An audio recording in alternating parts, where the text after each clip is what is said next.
We're gonna do a bit more big run today.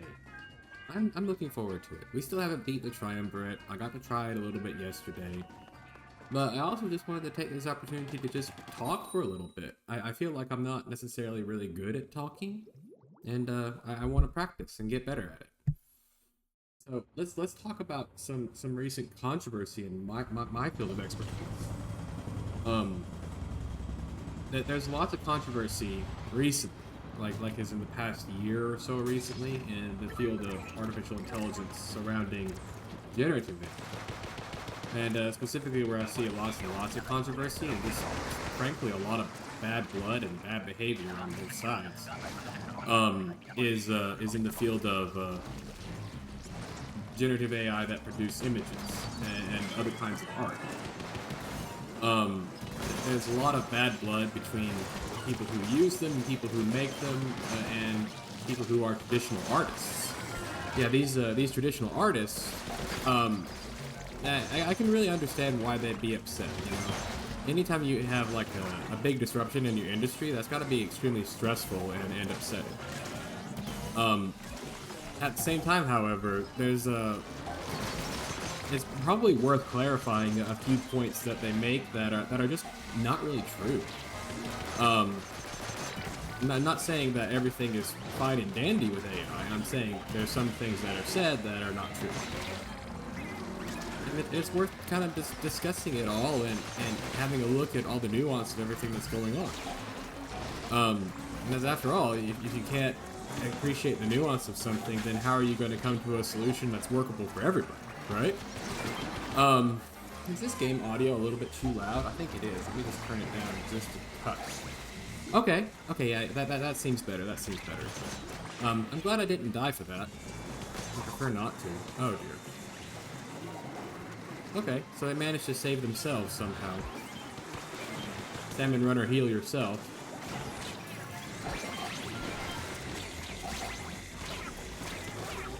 Ouch. Okay, stingers are obviously really difficult to deal with, but this artificial intelligence controversy is kind of difficult to deal with too. One of the things I see said a lot is people say that these generative AIs are stealing artwork. And I just really don't see how that's necessarily true, you know? They're definitely learning from that artwork, but I can't say that's the same thing as stealing and be logically consistent, you know? It makes it difficult for me to say that's what's happening. Oh, cool. Yeah, it's so nice that the Grisco Slosher pierces, and we can get straight through steelheads like that. Anyway, the thing that's happening with the generative AIs is they're learning, right? They're actually learning from art that is part of their training data, right? It's not the same as just copying it, right? That's one misconception that I kind of want people not to have. Is the generative AI does not copy things from its training set. It's almost impossible for it to do so. If you think a training set full of millions of images might be like terabytes worth of size, but the actual weights and parameters for that artificial intelligence that results from that might only be gigabytes in size. There's just no way to fit a training set in there for it to have it memorized, right? And even if it could memorize a few things here and there, that's not behavior you want out of a generative AI. The point, we have copy machines, right? You don't need an AI to be a copy machine. Ouch. And so you wouldn't want to make one that way, and that's behavior you don't want to incentivize. I know you're trying to get me. I'm trying to get out of the way of these steelheads. Thank you. However, what it is doing then is learning, right? And you got to remember that these artificial intelligences, artificial neural networks, are very much like our brains.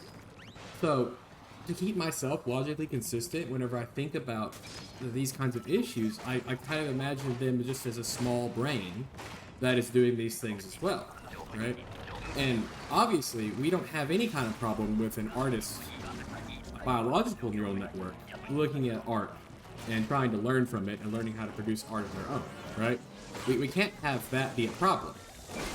And I just sometimes don't see how you can be logically consistent and not have that be a problem as well. There's definitely lots of differences between the two, but it probably surprised most people to hear that those differences probably are not very large, or perhaps not even in favor of the AI. After all, artificial intelligences just really aren't that sophisticated. Like, even the best ones that we have that cost millions of dollars to train, they're nothing compared to natural intelligence, biological intelligence. Really, I really do mean this, and I feel like I'm somewhat qualified to talk about it as a CS professor and a medical doctor, so I've kind of got expertise both ways. But your biological intelligence are incredibly much more powerful than your artificial ones. Now, what the artificial intelligences do have going for them is that they're actually quite a bit faster than the biological intelligences. And there's some really good biological reasons why you would expect this to be the case. It's getting really intense in here. Oh wow, it's white. I mean, yeah, I mean, what can I say? That was an absolutely crazy situation for us to find ourselves in. But the artificial intelligences are faster for a few really good reasons. For one, it's basic biology that biological systems are going to be slower than these computer-based ones.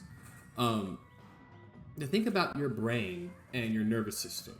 You know, you have a brain, you have a motor cortex in your brain that decides how your body is supposed to be moving at any given moment. And it's got to control the entire body, right? And think about the farthest away place for that motor system to control is actually your toes, right?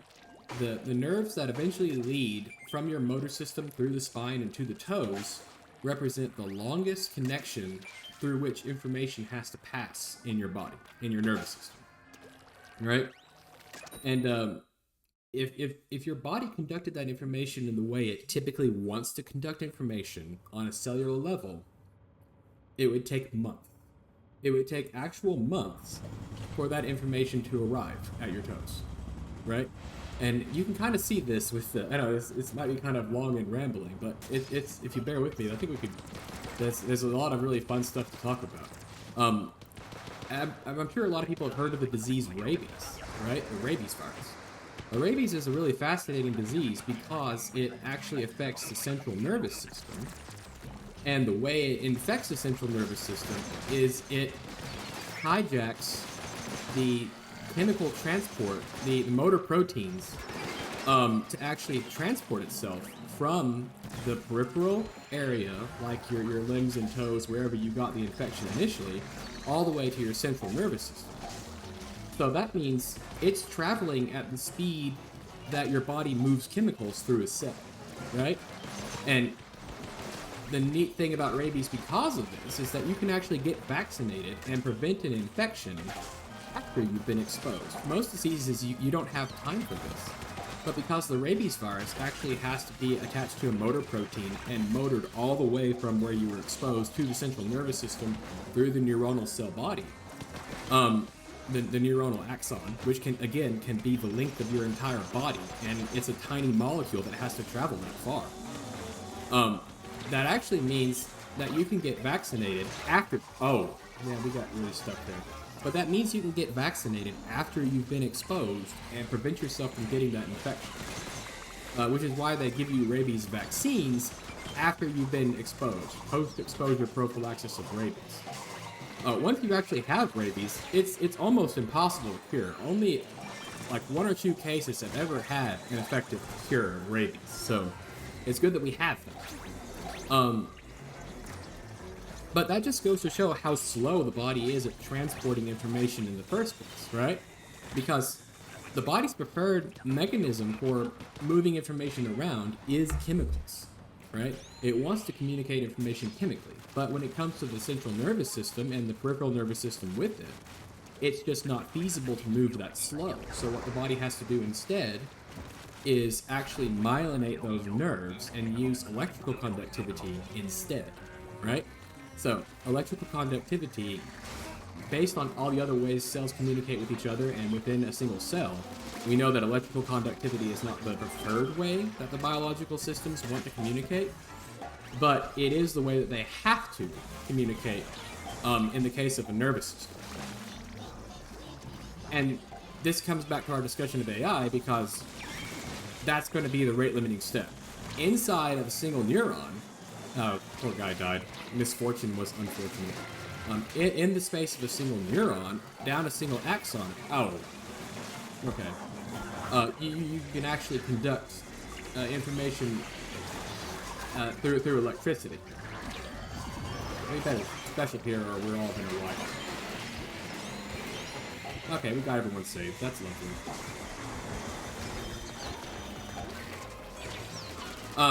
But you can conduct it at the speed of electricity instead of at the speed of chemicals moving through motor proteins. So, seconds and milliseconds instead of weeks and months, right? And that's actually a huge deal, or else you wouldn't be able to do things like walk. But if you actually have to communicate information from neuron to neuron, in the synaptic cleft, it's chemical again. One neuron will release neurotransmitters, and those neurotransmitters will diffuse across the synaptic cleft, and then will be able to cause another action potential or communicate that information to the next neuron in the chain. Speaking of chains, we kind of changed the life back and forth a while, didn't we? But anyway, that's the rate-limiting step for a biological neural network. It's going to be the actual very slow diffusion process of those chemicals. Your artificial neural networks, however, don't have that rate-limiting step. They can actually operate at the speed that the computer that's calculating everything for them operates. And in certain cases, they can run even faster, right? Because your brain can't really do, if we're going to keep with the controversial topic of generative AI art, an artist's brain can't do multiple art at the same time, right? That's not parallel processing in the brain is not very accessible to our consciousness, right? But if you take an AI like ChatGPT or other transformer AIs, for instance, you'll see that in certain cases people have gotten very clever and learned how to parallelize these processes so that you can actually have that artificial intelligence processing many pieces of information at the same time, right? Like, that's actually what made ChatGPT so powerful, is the fact that it could highly parallelize everything. The transformer model is able to basically, if I'm going to use an analogy, it's almost like whenever it's reading your input, it's reading the entire thing at once rather than one word at a time. Imagine if you read a book one page at a time instead of one word at a time. I'm gonna do this again. I think my teammates are struggling to stay alive. As you can imagine, though, that would just be a huge amount of information to process. And our human brains can't really... Are you already all dead again? Oh, wow. Okay. It might be a while before we actually get to see the triumvirate. We'll have to see. But our human brains can't really process information in such a highly parallelized way. Whereas artificial neural networks, if they're well built, can process information in parallel for as how many ever GPUs you actually want to consume doing that, right? It's massively parallel. And again, that's something that the human brain can't really do. And finally, I should say that the human brain and other biological neural networks really are operating in parallel, but they're not doing things in parallel that we're telling them to do, right? And this is another reason why our artificial neural networks can do things a lot faster, is that they can dedicate all of their artificial neurological complexity to doing the single task we've given them to do. Whereas your human brain is really busy being a human, right? You can't dedicate your entire brain to doing art because there has to be someone to regulate your body temperature and tell you if you're hungry or thirsty and all this other stuff. You know, someone in my brain has to keep making me anxious every now and then. But again, I didn't tell it to do that, right? I can't muster all of my brain activity to a single task. Our artificial neural networks can do that. And it's really interesting then, because I really do mean it. Even though these artificial neural networks are faster, they are not nearly as powerful as biological neural networks. Let's take Dolly 3, for example. Dolly 3 is one of the big generative AIs that generate images and can do AI-generated art from text prompts by OpenAI, right? And I did some back-of-the-envelope calculations one day, and I say back-of-the-envelope calculations because they haven't necessarily published all the details on those models. They're keeping it trade secrets, you know? Oh, these stingers are so annoying. Oh, having Chew on the field is so bad. We gotta get rid of some of them. But based on some rough calculations, I would estimate that DALL-E 3 has about as many neurons as a fruit fly, right? So, whenever we think about the competition between generative AI models and traditional artists, we're thinking about human beings competing against fruit flies, right? They just happen to be fruit flies that can dedicate their entire brains to doing art rather than having to spend some of their brain being a fruit fly. You know, doing things like fly around, don't get swatted, reproduce with another fruit fly. They don't have to think about all that stuff, right? They can just do art. We're gonna lose this one. Yeah. And so while there's an inherently huge difference between the traditional artist and the generative AI artist, there's also a lot of similarities that you might not expect. They're both brains, they both look at other kinds of arts to learn things. And although the generative AI artists are incredibly fast, they're also much less sophisticated than the human AI artists. And so whenever our artists, compatriots, say they're upset that the generative AIs are stealing their art, I don't see it, right? They are looking at your art and they're learning from it the same way you would look at any art and learn from that as well. They're not copying. They are not large enough to hold their training sets inside of them to be copied, right? There is a thing called unintentional memorization, and it is unintentional and bad. We have copy machines. We don't need an AI to be a copy machine. And it's just really hard for me to say that artificial neural network, a neural network of any kind, I should say, looking at art and learning from it is the same as stealing that art. Because if you did say that, you would have to say that a lot of artists start stealing art too whenever they learn. Right?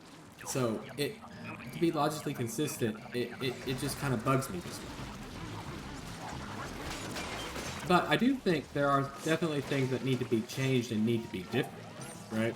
Let's not just say that, oh, I'm giving a blank pass to everyone who has been doing generative AI, right? I do think that respecting the wishes of the creators is a good thing. Now, sometimes the wishes of the creators don't seem very reasonable, right? I've seen artists say that they would want all the generative AI training people to get their permission every single time, and to a certain extent, I don't think they necessarily know what they're asking, right?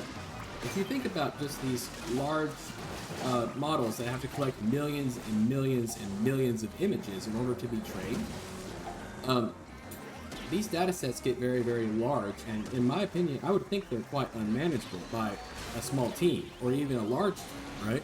If you have a database of all the images on the internet, who's going to be able to see all of them, right? Even if you had some smart ways to curate some of it so that you tried to avoid things that you didn't want to see, or you would only look for certain kinds of images, it'd still be a Herculean feat just to get all those images on the same hard drive, much less than start trying to go and ask, do we have permission to use these, right? And in my opinion, the permission to use them would have come from those images being publicly available on the internet, right? Because obviously, if they were publicly available on the internet, you intended for a neural network of some kind to be able to see it, right? Because you wanted people to see it, or your biological neural networks. So then I go back to my, why not the artificial ones?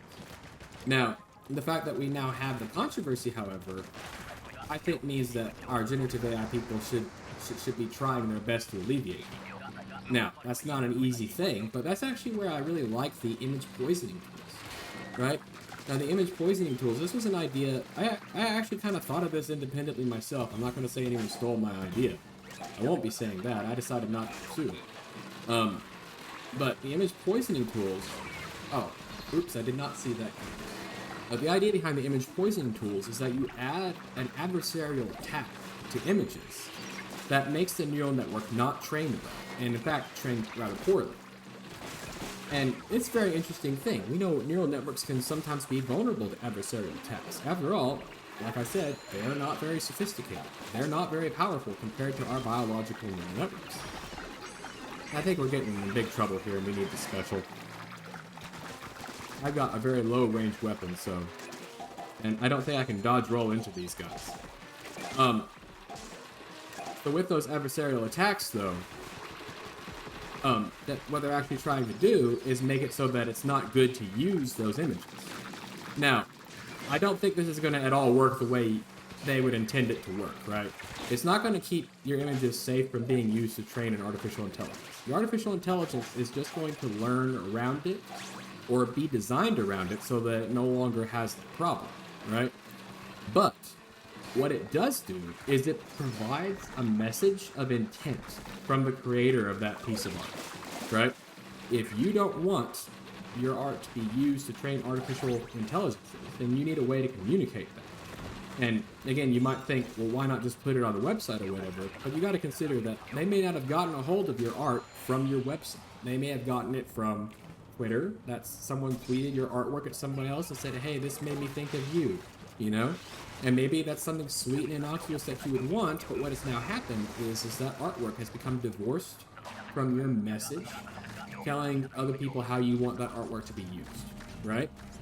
And so what we really need then is we need a kind of indelible watermark on that artwork that would actually allow that message to be kept attached to that artwork no matter what transformation, such as compression, scaling, cropping, what have you. No matter what transformation, that message being there would enable these generative... Oh man, I shouldn't have gone for that egg.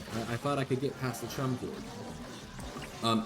But if the message is attached to the art in a watermark kind of way, then you then have a hint, a request to not use your work that can always be accessed, even if the artwork itself gets transformed something, right? And that's what I think imaging poisoning tools are really good about. That's why I really, really like them. Oh, I thought the tide was... Oops. That's why I really, really like the image poisoning tools, even though I don't think they'll work as intended. Because it does provide an efficient way to communicate intent without being overly burdensome to anyone, right? It makes it easy on the AI companies to find it, and it makes it easy on the artists to apply it. Oh man, it's getting absolutely intense over here. Oh, we have a disconnect. That might be part of why. I didn't even realize. Okay, let's try again. Eventually, we may be able to fight the triumvirate. But it really is just a case of we've got to work through these controversies, because frankly, I'd rather see AI and art work together a lot more. You know, I would like to see artists using artificial intelligence to their benefit, you know? Artificial intelligence is a tool. It's not really inherently evil or good, right? And this is also why whenever people say artificial intelligence has to be regulated, it's going to take over the world, yada yada, I disagree, right? Artificial intelligence isn't going to take over the world or destroy the environment or anything else. That's a people problem. That's not an AI problem, right? It's people that are the problem. All artificial intelligence is a good tool to help us do things more efficiently, right? And people who are bad will take tools and use them to be bad more efficiently, right? And people who are good will take those same tools and use them to be good more efficiently.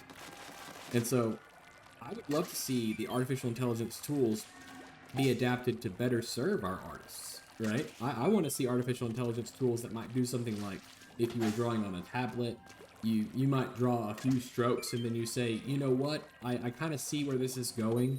Why don't we let AI make the next 100 pen strokes and see what we think from there, right? And maybe it takes the turnaround time for you to do a piece of art from 5 hours to 2 hours. I don't know. I'm not very much of an artist myself. I've tried to learn. And I'm going to keep trying to learn. Because I like it, you know? It's neat stuff. I like this. And I also love artificial intelligence, so I want to keep learning that. And I like to see people be happy and artificial intelligence cooperate with all these different fields that I honestly believe it can benefit. So we just gotta be a bit nicer to each other, honestly. I'm tired of seeing, frankly, really ugly vitriol coming from the art community, and I don't want to see any more absolute disregard coming from the AI community either, right?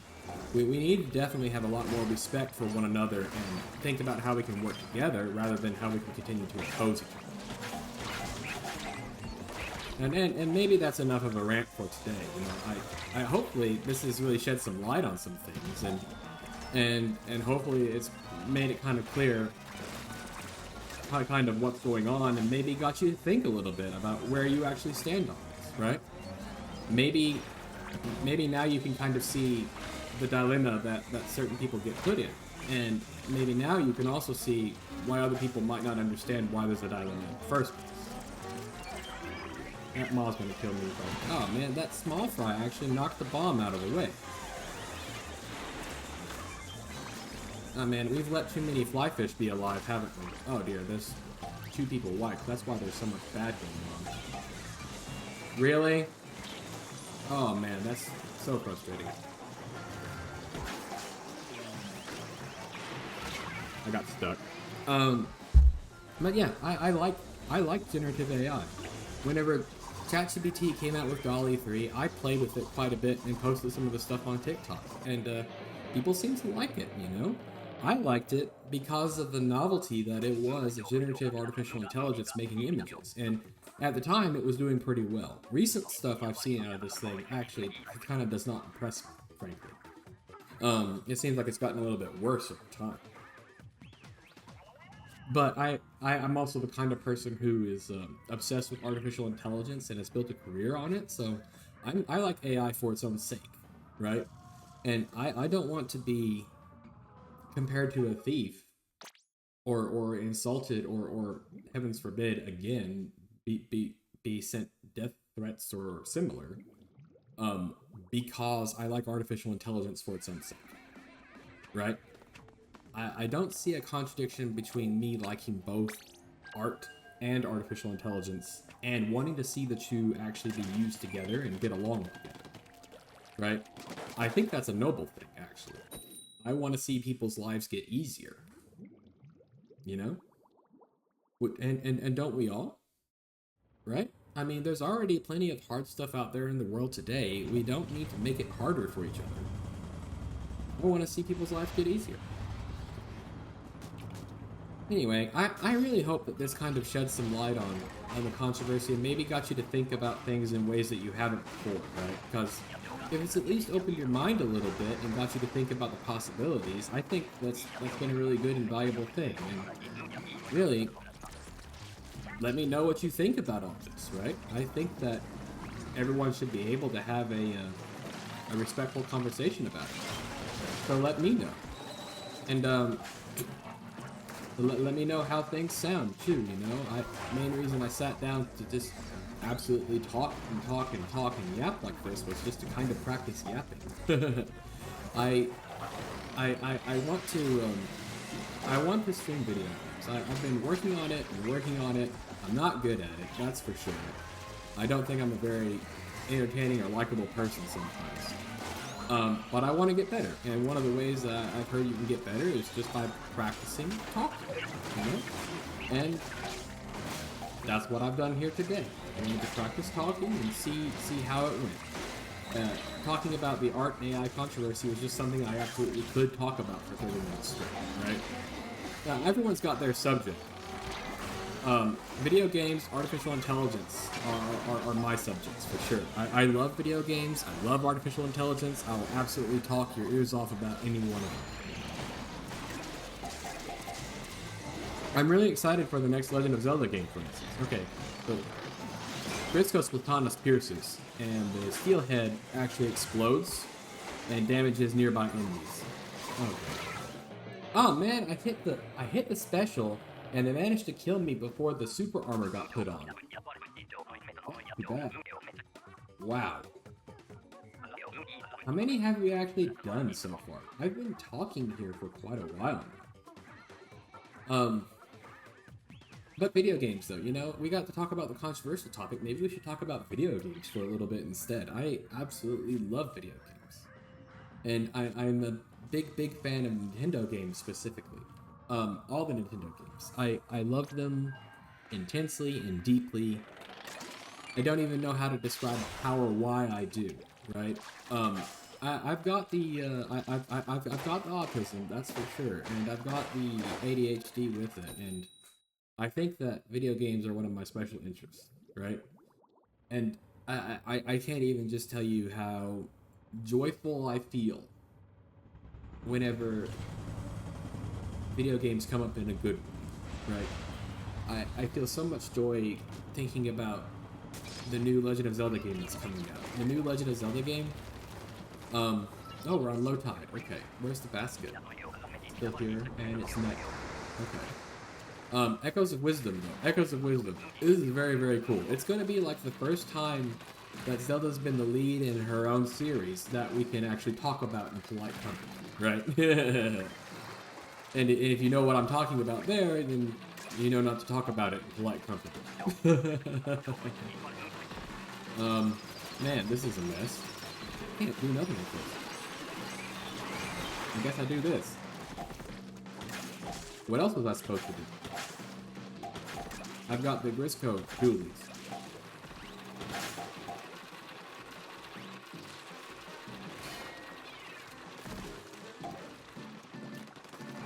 Right?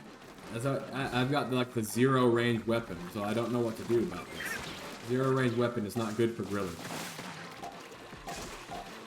And like, I really love the Grisco Dualies too because I love to pop around like that. But Echoes of Wisdom, I think is going to be a lot of fun with Zelda at the lead. Because Zelda's not a warrior like Link, right? And Link is like, maybe not really warrior. Like, if Link was a D&D character, he might be a bard class, right? Link's a bard. Because after all, he plays music all the time to do magic spells, right? Especially in the Ocarina and Majora's Mask games. So it's not like Link is a stupid person or just a brute force kind of person, but Zelda is like less fighter than Link even, right? So the way she's going to be solving problems seems to be more about using her environment and puzzling things out. Okay, I'm not moving. Than even Link, right? And I'm really excited to see that, because that's going to have to bring us some really good lateral thinking puzzles. Ooh, this is a nice weapon. The only problem with it is that you can actually become empty of ink in less than a second. Okay. But it makes me excited to see what kind of lateral thinking puzzles we're going to have to come up with then. And how is Zelda going to fight enemies and bosses? Are we going to be... I don't think we're just going to be wading in with a sword, as per usual. It's going to have to be a lot more sophisticated, right? Because that's the kind of tools that Zelda traditionally has. She has a Triforce of Wisdom, and is not the kind of person to just brute force everything. It's not in her either her character or in her toolkit, right? Okay, so I emptied my ink tank so fast. But we did save our friend, so that's good. And I'm just so stoked to see the Echoes of Wisdom. I mean, like, I bet in some ways, in some really strange ways, it's probably going to be a lot like Oracle of Ages. I don't know if you know the Oracle games. There's so many Nintendo games, and I absolutely love them all, right? So I've kind of learned a lot about them. I played through Oracle of Seasons. I haven't beat Ages. I kind of got stuck.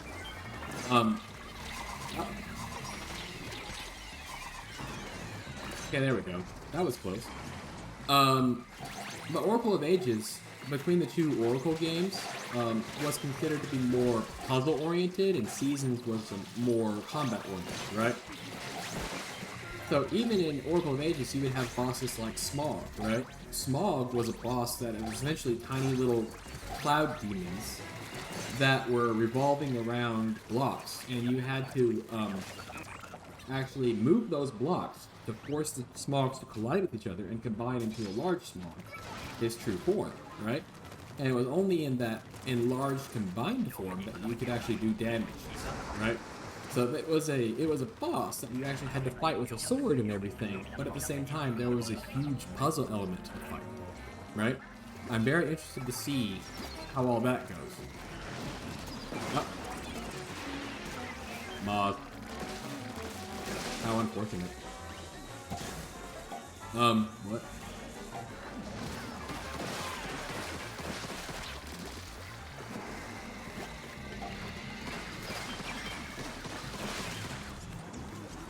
Oh wow, there was a lot of extra nut gold. Yeah, I'm absolutely stoked to be playing Echoes of Wisdom in September. And they brought back the remake Link to the Past art style too, where everything looks like a little figurine or a doll, right? And that's just lovely as well. It's so pretty. It's so cute, right? It's wonderful. And Link's Awakening on the Switch, absolutely worth your time, right? If you didn't get to play Link's Awakening on the Game Boy Advance or the Game Boy Color, I mean not Game Boy Advance, the Game Boy or the Game Boy Color, it's absolutely worth your time to seek this one out. A very classic and one of the best Legend of Zelda games.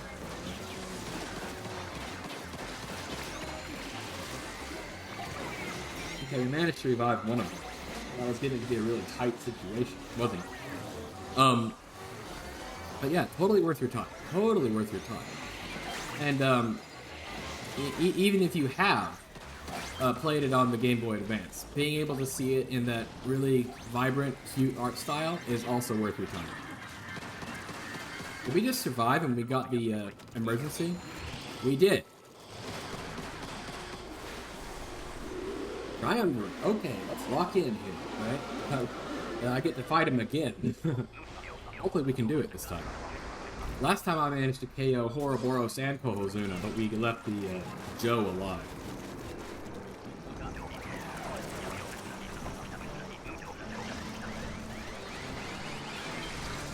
Oh, come on.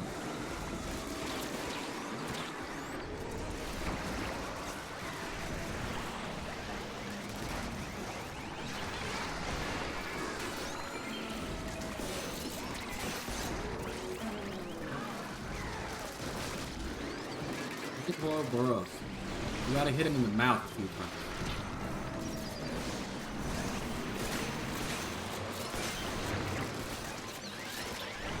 Getting absolutely overwhelmed here. This is not boding well. That was kind of a weird shot. It seemed to, like, not be all there.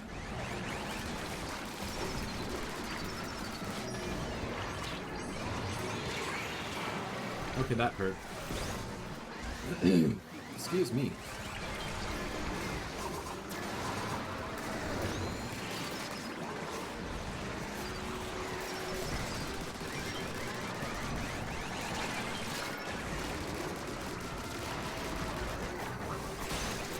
Wow. Okay. Sorry, it's hard to talk while doing all this. I'm kind of having to lock in here. Whoa! I just took out Ouroboros. Wow. Okay. I don't think we're going to make it. However, this is significantly good progress. Koho's not going to go down in time. Okay. Yeah. Okay. It was a good fight. We probably earned some nice scales for it. 27 copper scales. Never mind. Grizco hates us. Absolutely true.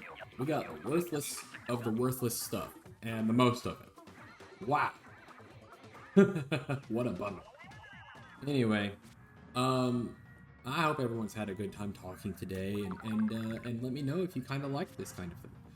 And let me know how I'm doing. You know, I find it very frustrating to try to learn all this streamer, YouTuber, content creator stuff. Nevertheless, I plan to keep trying it, you know. Every now and then, I try to pick out something new to try to learn, another skill to master, and this time, it's this, right? And any feedback is appreciated. And again, hopefully the discussion was helpful for you as well. Goodbye, everybody.